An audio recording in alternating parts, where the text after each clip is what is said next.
Hello friends, welcome to the review of Icebreaker by Hannah Grace. So this first section is going to be a little non-spoiler part for those who don't know whether or not they want to read it.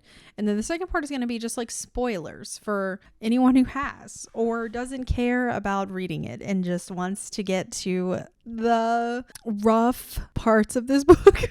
So yeah, non-spoiler section, let's go. Icebreaker. It is about a competitive figure skater, Anastasia Allen, and a ice hockey player, Nathan Hawkins, or Nate. They love nicknames in this book. So, figure skaters and ice hockey players, they both use an ice rink. So, someone from UCLA, which is like their rival school, let's suspend belief for just a brief moment. They pull a prank, but they're also kind of sabotaging. I don't fucking know. It is bizarre. They pull a prank, okay?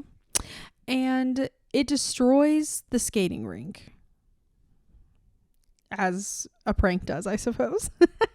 I don't know if it's like the dean or like the athletics director, but anyways, he pulls in all the student athletes and pretty much just is like, yo, no pranks will be tolerated. Also, ice hockey, skating people, please stay for 5 minutes. And essentially, they have 2 skate rinks, okay? One for figure skating, one for ice hockey. I don't know if that's normal. Yeah, so they have 2 rinks. One was pranked, so it's therefore unusable for some undisclosed reason for many months. So they have to share an ice rink, but our main character, Anastasia, is super uptight, super controlling. She is the grumpy. He is the sunshine. So she is obviously very upset about this because she says, we have regionals in 5 weeks. And they're like, yeah, you do. We have no other option, so it isn't worth getting upset over. Sorry, I'm looking at the Kindle. So she's upset, obviously. She thinks this is the whole ice hockey team's fault. She's always hated ice hockey players. Don't know why, but she has. They just assume it's their fault, which is a little sus and strange in my opinion. But okay, she's just like sassy, but not in like a go girl sassy. I don't know. Fuck. Is anybody go girl sassy? That's horrible. She's just sassy in just an annoying way. Like, you're not cool. I don't know. It's just so bad. So yeah, that's really it. A figure skater has to share a rink with a ice hockey player. That's the book. Obviously, it's a hockey romance. I think you know where this is headed, but I don't think you are. I really don't think you're prepared for where this is heading. This non-spoiler portion, I think, is actually going to be very short because there's not much to say. There's not much to say without spoiling things. So let's just get on to the who will and won't like it. Let me pull up my notes here. Okay, you will like this book. Okay. Tough to say. You will like parts of this book if you just want some just pure smut. Like, no plot, really. Just things to get them to smut situations. They try to bring in some serious moments and it's just kind of like, why? I didn't really ask for that. You will like parts of this if you have a praise kink. Personally, cannot say that I do. If you have a Gru kink, yes, that Gru. That is the Gru I am talking about. Need I say more? If you want to read a college romance, that is it. Not a good college romance, just a college romance. Okay, let me just say, there's a lot of reasons why you may not like this. For starters, we're going to start with if you hate the pet name Baby. Like, that repulses me, actually.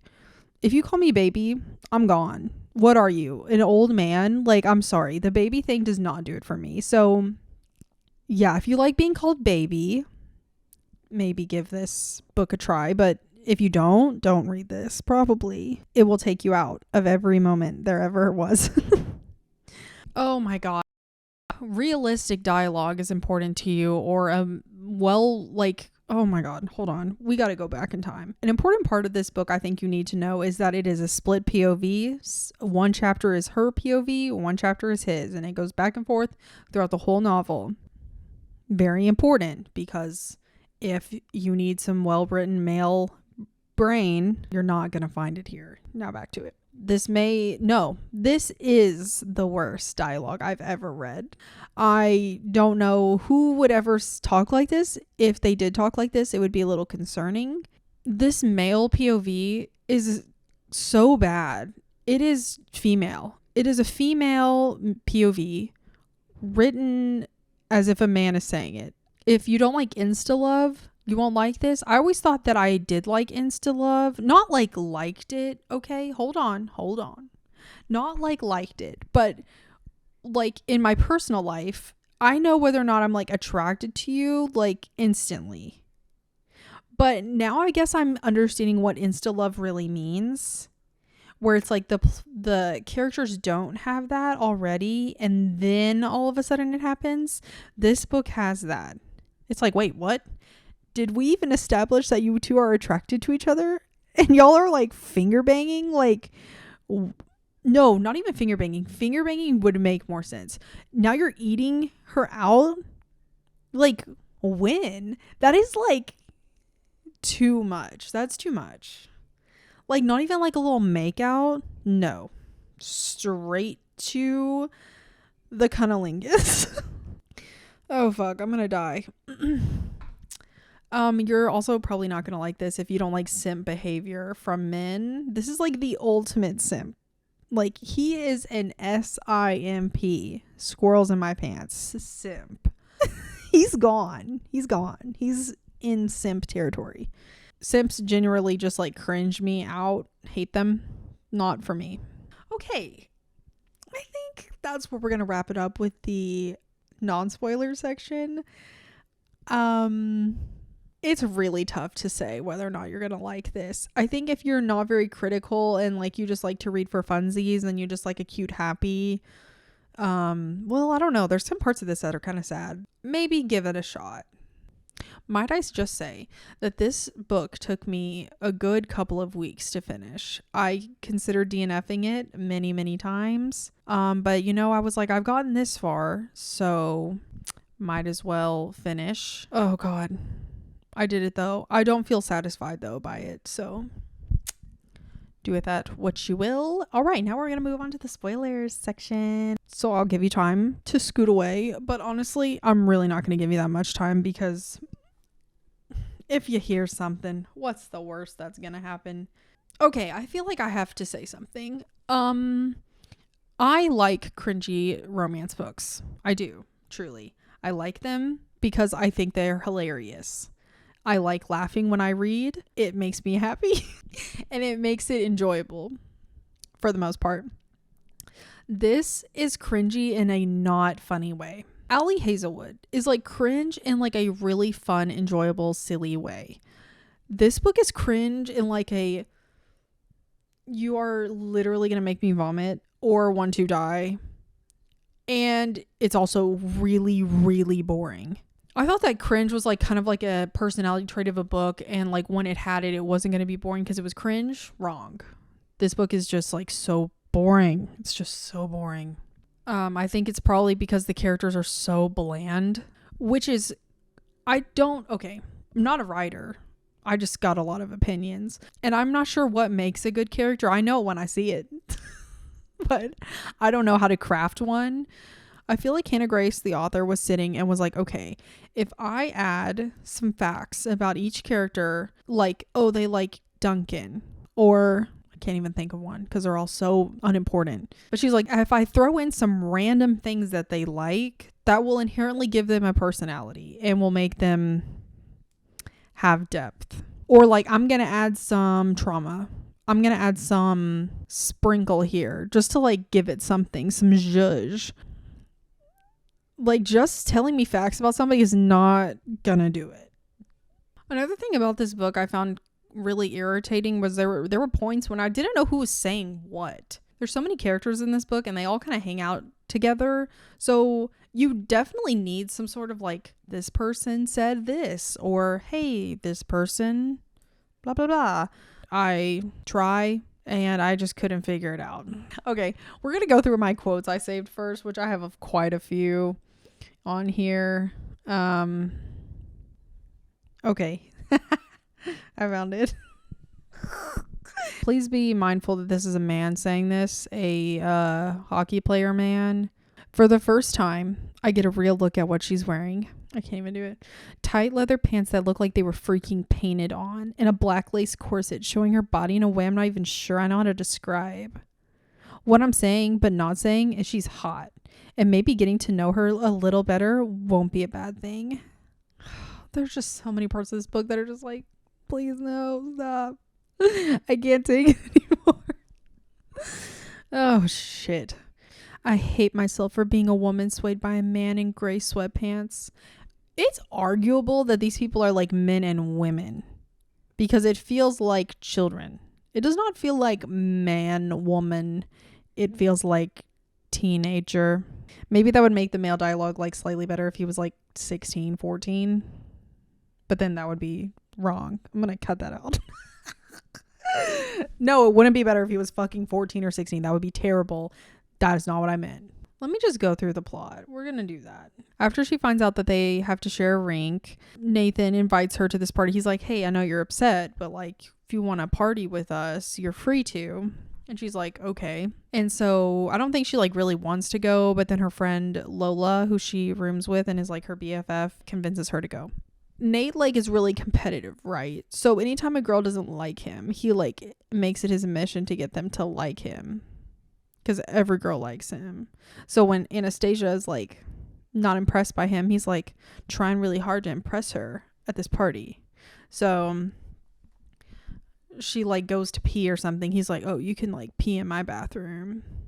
And she's like, great.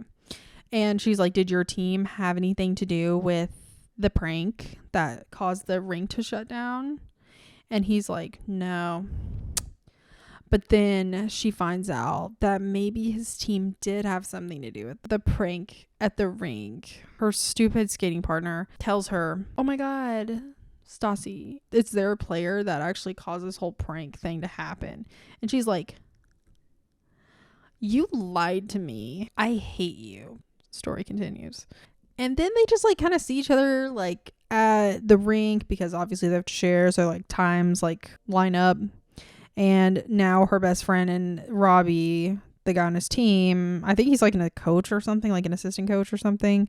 They start dating. So like she's just like around more often. Please keep in mind that at this point that they are just friends. Kind of. They're friends who like tease each other.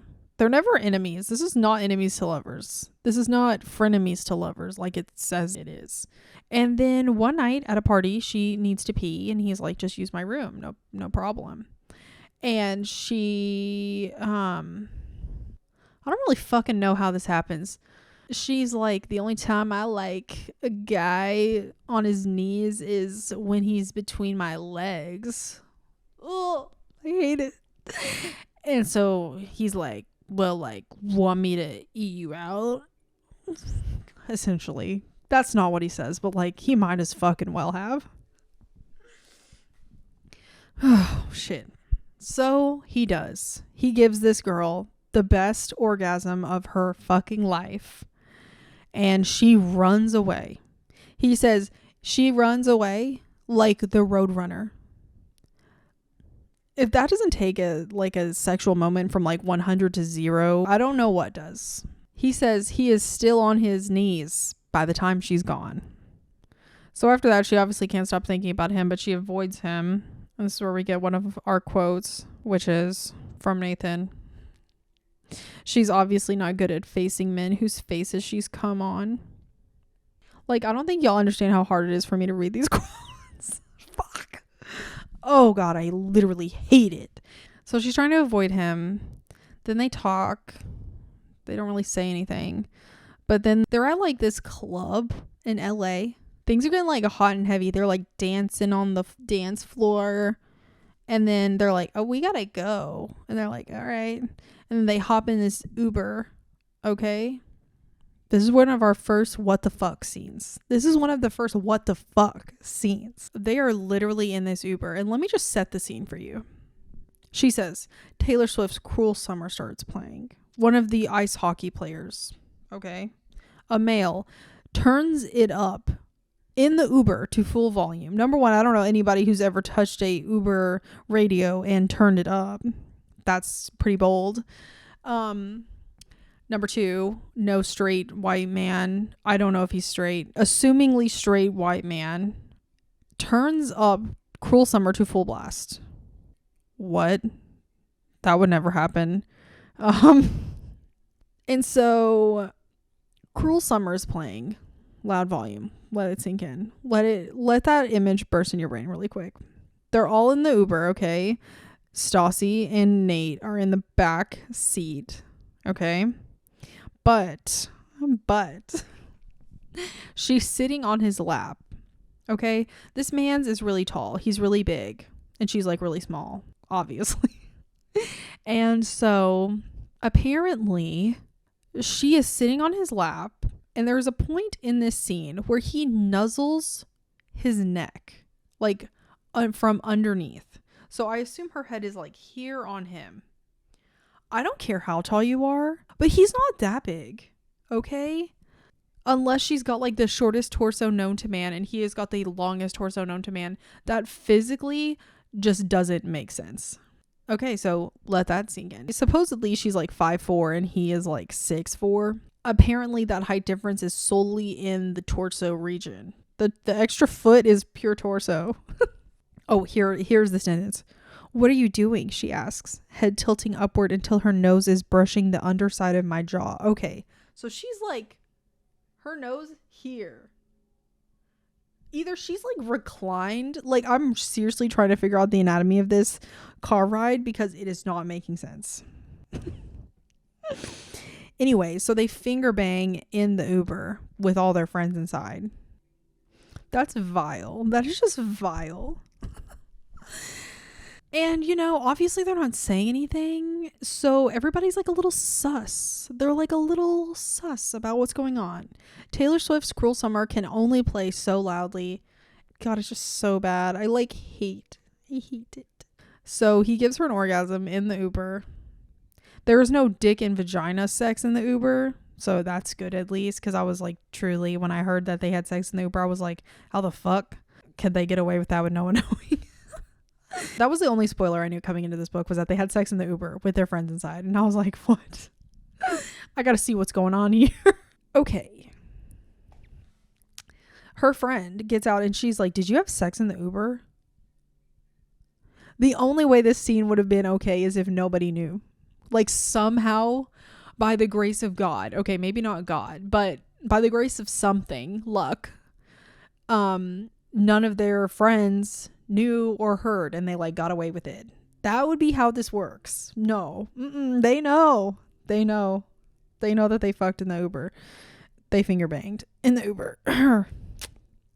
I think actually during the scene, one of the guys says, it smells like sex in here. I gotta roll the window down. And here we have another quote from Anastasia. Is this what being dignitized feels like? I'm just gonna let you sit with that one. Just sit with it. Nathan is like obsessed with Anastasia and he's like, bro, I want you to be my girl. And she's like, I'm scared of commitment. My therapist says it's because I have abandonment issues because she's adopted. Sorry, not to make fun of that. If you have that, I get it. I have abandonment issues also. But so things are going good. They're fucking, you know, whatever. They're not like boyfriend, girlfriend, but they're just fucking. They're having a good time. Whatevs. And then Anastasia's skating partner, Aaron, who is sus, that's for sure.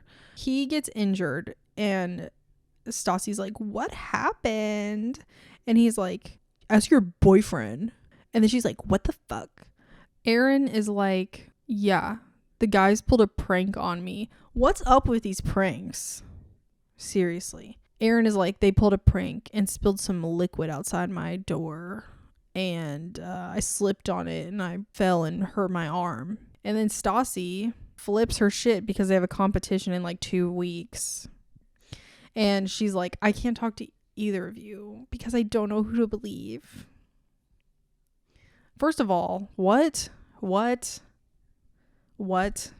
for a moment just entertain the the thought that Nate did this, okay? He would have had to go out and purchase some form of slippery liquid. We don't know ever what it is, just slippery liquid. And he would have to be really covert and put it down. And I'm not sure where this fall occurs, but even if it's in the school, are there not cameras? And two, if it is in their apartment, like how would he get in? She lives in like a high security apartment. They like mention that. How would he have gotten in to spill this said liquid? So there's a lot of like what in terms of this liquid spillage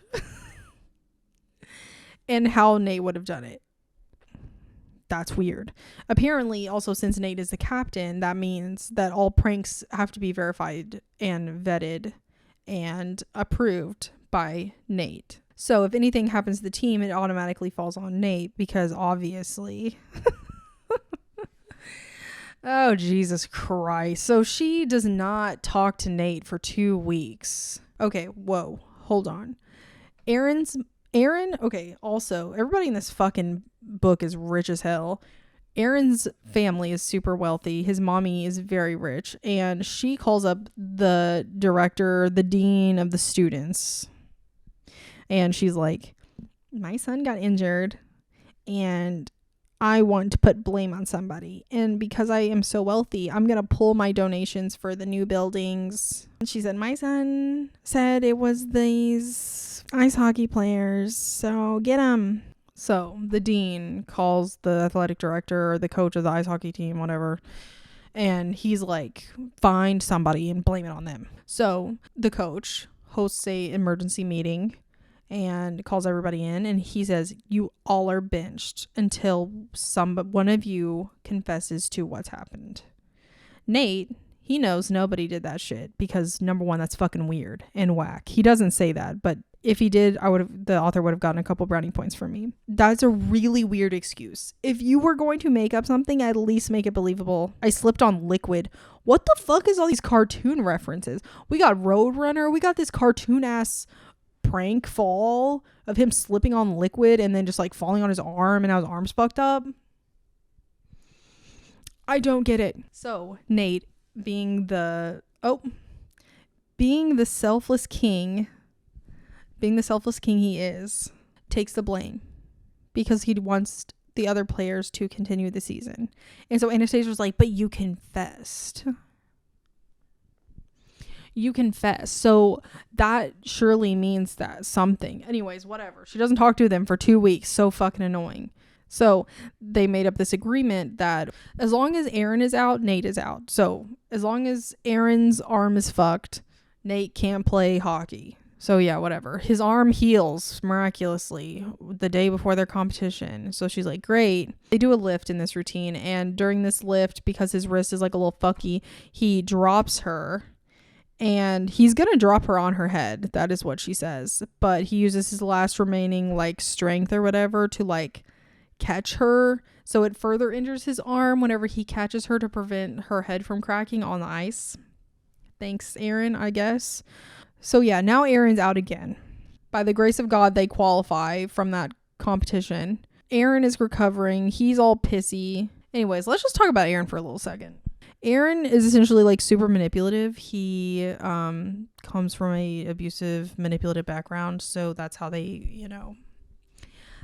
explain his behavior. It is revealed throughout this time that Aaron is like trying to control Stassi. He always comments on her weight. She's like severely undernourished from this meal plan that he's made her. So he's controlling her weight and he's like, Stassi, I can tell you're heavier. Nate sees him in the weightlifting room and he lifts like double her weight as a warm up or something. I don't fucking know. Anyways, he can like lift a lot more. So he's just trying to like control her. He also like calls her a slut a lot. He even goes so far as to say, no one will love you because your birth parents didn't love you, which is like, whoa, that's whack. Don't say that. It's kind of like, okay, I guess he's like secretly in love with Stassi. Stassi almost dies on the ice. So she's got to have some therapy sessions for that. Stassi really goes through it.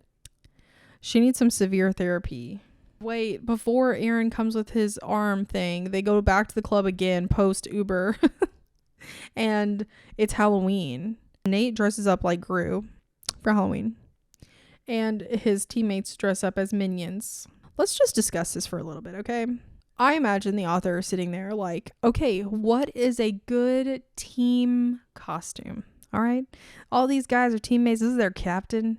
So he's got to be dressed in something different. So what's like a captain players group Halloween costume?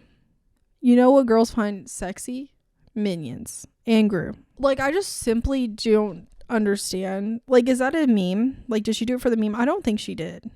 There's some parts about this book that like tries to be self-aware, but it's like, no, it's not. You can't convince me otherwise. This brings us to our second what the fuck moment. They fuck in the Gru costume. Let that sink in. Also, she fucks him in the Gru costume in the bathroom at the club. She can't even wait to jump his bones when he's in the Gru suit. Nate's wearing dark trousers, a zip-up jacket, and a striped scarf around his neck. Okay, so like, I guess it's not like a full Gru, but it's fucking weird. The minion parts is also weird because I know if like I was around a group of guys and they were on an ice hockey team and I had to come up with a fucking costume for them and I said minions, they would be like, no, because do bitches find minions hot? The answer is probably no. But you know, if you've got a thing for a minion, go ahead. Okay, so now Nate is not playing hockey because Aaron is out of office with his arm broken. He's like, Stassi, why don't I just become your skating partner while Aaron is out so you can still practice? And she's like, fine. So he helps her with her routine. That's really nice.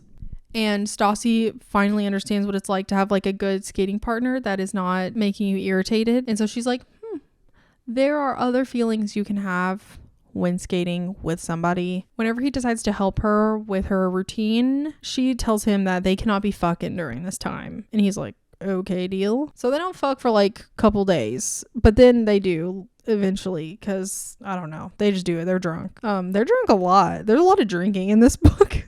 Fast forward in time, it's Christmas time. The ice hockey team is throwing a party. Aaron shows up with a couple of his buddies, and Henry, he's like, you better leave. And then Aaron's like, no, I'm not leaving till I talk to Stassi. Aaron shows up, says shit about Stassi. Henry and JJ start beating him up, but it's mainly Henry. He just beats him up, defending Anastasia. Nathan comforts her.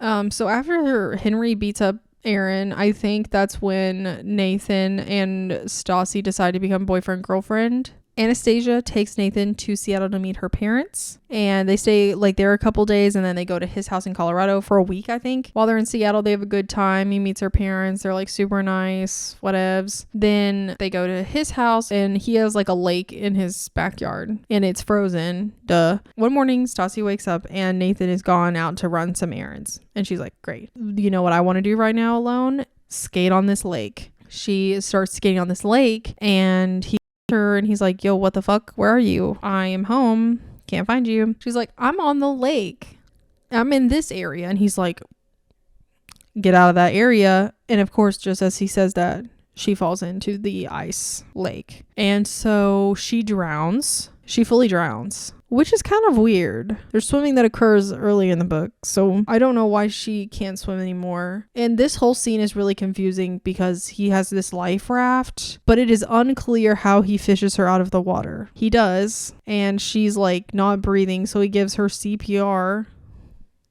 Bro, somebody help this girl. Like, why? She almost died earlier getting her head dropped on the ice, and now she drowns in this lake. Nate daddy pulls her out, gives her CPR, blah blah blah. She like and then she is awake. He takes her to the shower to warm her up before he takes her to the hospital. She's like, I love you. I was so mad when I was drowning because I was like, can't tell you that I love you because I'm gonna die. Oh god. So he's like, I love you too.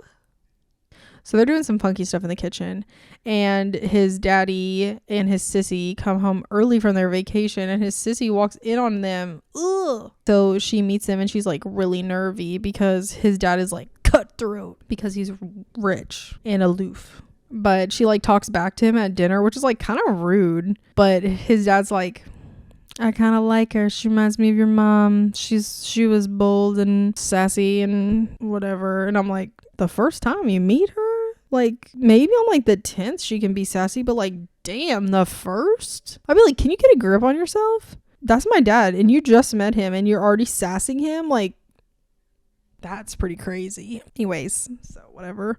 They get back home. Aaron's cleared to skate. Nathan returns to the hockey team, and Aaron is like ready to apologize. Aaron says, my mommy said to do couples therapy with you, but you know, not for couples romantically, just like skating partners. So they go to couples therapy. Guess what? It doesn't work. Nathan's kind of like, bro, that's sus because his track record is not good. And Anastasia is like, this is my dream. If it were you in my position, you would totally do this to make it. And he's like, yeah, but Aaron is fucking crazy. And she's like, I literally don't want to hear it. If this is what it took for you to achieve your dreams, you would do it too. Which, like, okay. But also, at what cost? Which is definitely Nathan's opinion. Nathan apologizes to her, which is like, I guess he should, but like, that's kind of whack to me. Because he's like, sorry for not letting you be abused willingly. So that's what she's mad about. He doesn't respect her decision, but I guess that's like the problem. Her decision was stupid though. So I don't really know what to do with that. So anyways, they have like a little Troy Gabriella situation going on where he's got a championship game at like 1 and she's got her skate competition at 6. So he is leaving his championship they won. And one of the guys on the UCLA team, which didn't they prank their skating rink? Why are they chummy with him? Anyway, so apparently he's chummy with all the fucking UCLA players. And then one of the players is like, you're dating Stassi and like you got benched because Aaron's arm got hurt. Bro, he hurt himself during our bonfire when we were hanging out. Nathan's like, shut the fuck up. We knew Aaron was a rat, but we did not know how bad of a rat he was. Nathan in his tizzy, he's driving to her competition. He's like, oh my god, forgot to put on music because I'm just thinking so hard about this shit. He gets there to her competition. He sees their performance. It's like perfect, so good. Then at the end of their performance, everybody's like, woo. And then Aaron kisses Stassi against her will in front of everybody on TV. And Nathan, of course, flips out, runs back there. Somehow he knows where to go. And he gets to Stassi and she's like crying. She's like, what the fuck? And he's like, told you, bitch. I'm just kidding. He doesn't say that. I wish he did. That was a perfect told you so moment. Actually, no, I guess not when it comes to abuse. Anyway, so then he gets to Aaron. He punches him in the face. Duh. The coach is like, please just fucking chill for like 2 goddamn seconds. You're literally gonna go on camera whenever you get your results. Can you seriously just like not punch or cry? Like just hold it for a little bit. Stassi's like, I'm done. I am not skating with him anymore. Like I'm over. It is over. I'm not doing it. Blah, blah, blah. Can't believe it took this fucking long for her to like not do that. But whatever. And she's like, I don't care what the result of this was. I'm not skating with him ever again. So they're on TV. She's got puffy eyes. He's got ice pack on his head because Nate punched him. So yeah, that's like kind of how it ends. It like flashes forward to like 3 months in the future and Nate has to go meet with the coach. No, he meets with the dean of the students. He's like, it has come to my attention that Aaron actually was lying and actually hurt his arm at a bonfire with UCLA students. So we will be clearing your record. Which like what fucking college record is there? Does that exist? Please fucking let me know. Because I don't think so. He's like, anyways, we're clearing your record. And he's like, thanks. And then he's like, was the student perchance Anastasia Allen? And he's like, the student has wished to remain anonymous. It's just so fucking dumb. After all Nathan has done for Anastasia, she could at least like go to the dean and like tell him. So anyways, and the dean also tells him that, Aaron, by the way, is also transferred to UCLA, where I'm sure he'll be much more happy there. Flash forward 2 years in the future. We are headed to Stassi's therapist appointment and she's pregnant. I'm sorry. I like hate when they put pregnancy in romance books. I just don't like it. Maybe it's because the thought of that right now makes me want to like puke. It's only 2.5 years in the future and she's pregnant. I don't like that. Especially because they spend so much time on this fucking book talking about how important their careers are to each other. And she only has like 1 year out of school and then she's pregnant. And like they say it was an accident, which is also annoying. Accidental pregnancy, annoying. But I guess the accidental pregnancy is fine because she got a gold medal in women's.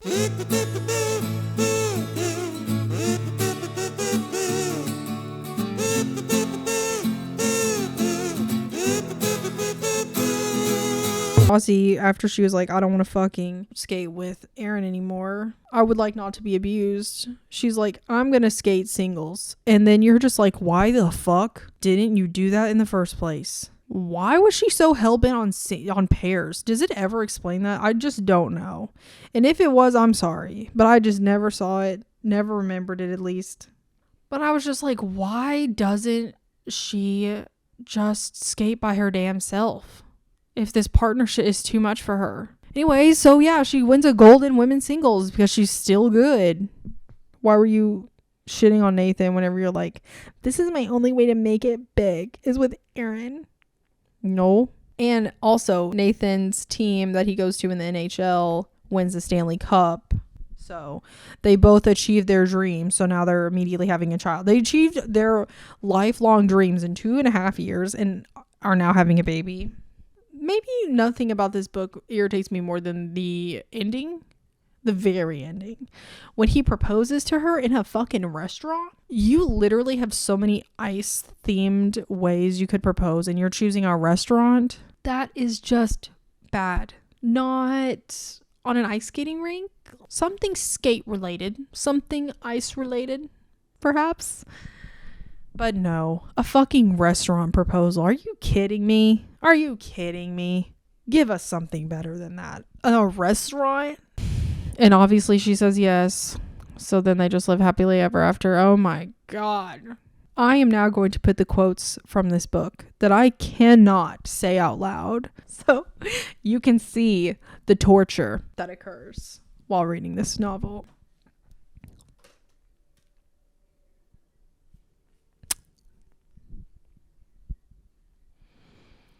Yep. All right. That brings us to the final part of this, which is we're going to read some reviews. How do I like sort these? All right. Let's start off with the 5 stars. Let's see what they have to say. Okay.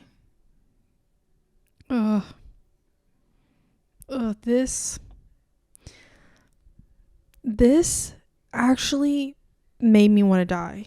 The bub thing, I was like, gross. Is he your brother? I was like, stop.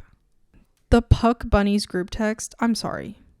No guy would ever name his group text Puck Bunnies. It would be something like, we Puck Fussy or something.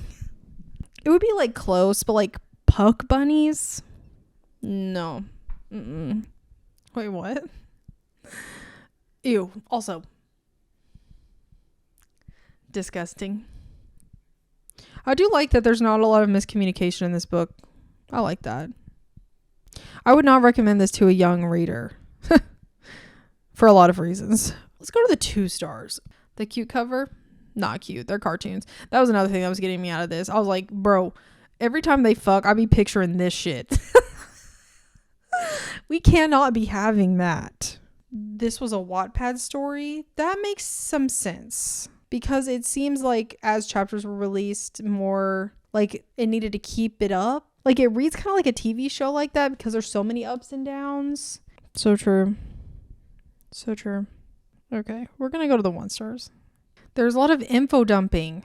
Maybe that's like the info dumps is what makes her think that she's writing a really complex character. But it's just like, I don't need to read that. I don't care. That makes sense. Yeah. Great point. This bitch has been in therapy for so long and her therapist is not like, eyeball. It sounds like she needs a new fucking therapist. And I know she's still going to that therapist 2.5 years later because that's what happens in the epilogue.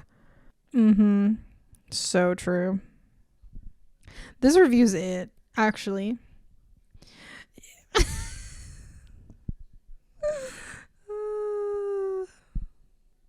Yeah, great point. Whoa. Whoa. This is crazy. I can't take it anymore. It was painful. It was genuinely a painful read, and I don't know how I did it. I'm like a little proud of myself, but not really, because do I hate myself? Maybe.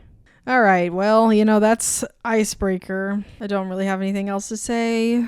It was a hard, painful ride, but now it's over and we can go on to other better and brighter places. Bye, baby.